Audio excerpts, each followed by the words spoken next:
بسم اللہ الرحمن الرحیم۔ السلام علیکم۔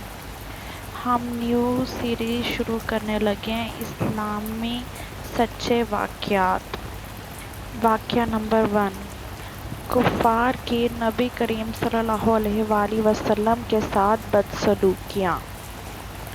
ایک روز حضرت محمد صلی اللہ علیہ وآلہ وسلم بیت اللہ میں نماز پڑھ رہے تھے کہ عقبہ بن ابی معیط آیا اور آتے ہی اپنی چادر اتار کر رسول اللہ صلی اللہ علیہ وسلم کے گلا مبارک میں ڈال دی اور پیش در پیش دینے شروع کر دیے۔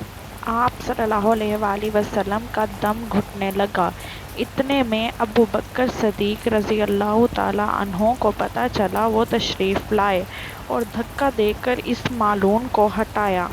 کفار نے آپ کو طرح طرح کی تکلیفیں دی، کبھی جسم اطہر پر نجاستیں ڈالی، کبھی گلے میں پھندا ڈال کر کھینچا، گھر کے دروازے کے سامنے کانٹے بچھائے تاکہ صبح سویرے جب آپ یا آپ کے بچے باہر نکلیں تو کوئی کانٹا پاؤں میں چبھ جائے، گالیاں دی، قتل کے منصوبے بنائے، جسم اطہر کو لہولہان کیا، قید میں رکھا، آپ صلی اللہ علیہ وآلہ وسلم کے صحن میں پکے ہوئے کھانے پر غلاظتیں پھینکی، آپ صلی اللہ علیہ وآلہ وسلم کی شان میں اس قدر گستاخیاں کی کہ اللہ کی پناہ، کبھی پاگل کہہ کر پکارا، کبھی جادوگر، نعوذ باللہ، کبھی شاعر، اللہ کی پناہ۔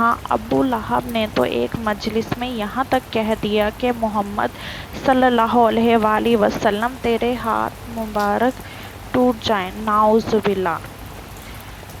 حضرت محمد صلی اللہ علیہ وسلم پر کس قدر سختیاں کی گئی، صرف اور صرف دین کی بنیاد پر۔ اللہ تعالیٰ کا لاکھ لاکھ درود و سلام ہو آپ صلی اللہ علیہ وآلہ وسلم پر اور ان کفار پر اللہ کی، فرشتوں کی، تمام انسانوں کی لعنت ہو جنہوں نے آپ صلی اللہ علیہ وآلہ وسلم کو پریشان کیا۔